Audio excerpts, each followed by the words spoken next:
the Saints, the Buccaneers are at the Saints. Line open up Saints -4 down to 3.5. So I'm excited to watch this one. And of course, your former quarterback is quarterbacking the Buccaneers. So curious to hear your thoughts on this game.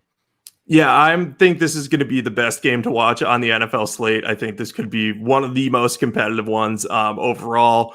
And at the very least, it's Brady versus Brees. Like, doesn't get much better than that for week one matchups. I think I'm on the Buccaneers side in this one. I think the Buccaneers are still being underrated because people look at how bad Tom Brady was last year, or how much trouble he had moving the ball downfield, and they don't contextualize it with the fact that, you know, the Patriots receiving corps was relying on a one-armed Julian Edelman, a one-ankled Mohamed Sanu, and N'Keal Harry, who separates about as well as a statue. So it's kind of like, how did you want him to do in that circumstance? Like, he did the best he could, but now he's got Chris Godwin, Mike Evans, Rob Gronkowski, OJ Howard, Cameron Brate, Scotty Miller. The list goes on. So they've got all these guys who could turn out to be well. But the biggest thing about this game for me is Tampa last year had 41 giveaways. Jameis Winston threw 30 interceptions. The Patriots had 16 turnovers. Brady had 8 interceptions. So you're talking about Brady having like 25% to 33% of the turnovers that Winston had. So even if Brady has like a terrible year in terms of interceptions for him and throws 15, that's still half as many as Winston. So, I mean, that's just absolutely absurd. The Bucs gave up almost 8 points per game off turnovers. Brady's going to cut down that interception total. The defense is going to be in much better positions than they were last year. They're going to be on the field less. They're going to be like inside their 20 far less frequently, I would assume. And I just think people are sleeping on the Bucs. As good as the Saints are, they do struggle early in the season. I know you'll have better stats on this than me, but they're 2-10 outright in their first 2 games over the past 6 seasons.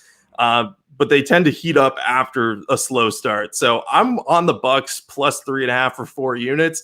And they're my money line pick of the week. Like, I think their money line somewhere, I forget where, is plus 150.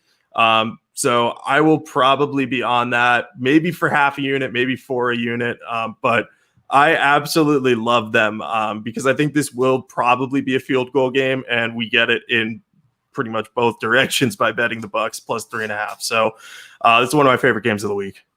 Yeah, I think you said it perfectly. Like, I think the 2 most likely outcomes in this game are Saints winning by 3 and Buccaneers winning by 3, and you get both by taking the Buccaneers at plus 3.5. So, Tampa to me seems like the obvious side here, and I think the Buccaneers are better than the Saints, and the Saints won't have the same home field advantage that they normally have. With I don't know what their stadium situation is. I don't know if they're going to be completely empty or maybe small capacity. I'm not really sure about that, but it won't be a madhouse like it usually is. So it's not that big of an advantage as it normally would be. But it really didn't matter. Remember a couple years ago, the Buccaneers went into New Orleans and won outright in week 1. That was Ryan Fitzpatrick just going nuts, throwing to like Mike Evans and Chris, or is it Deshaun Jackson had a big game. So yeah, I like the Buccaneers a lot.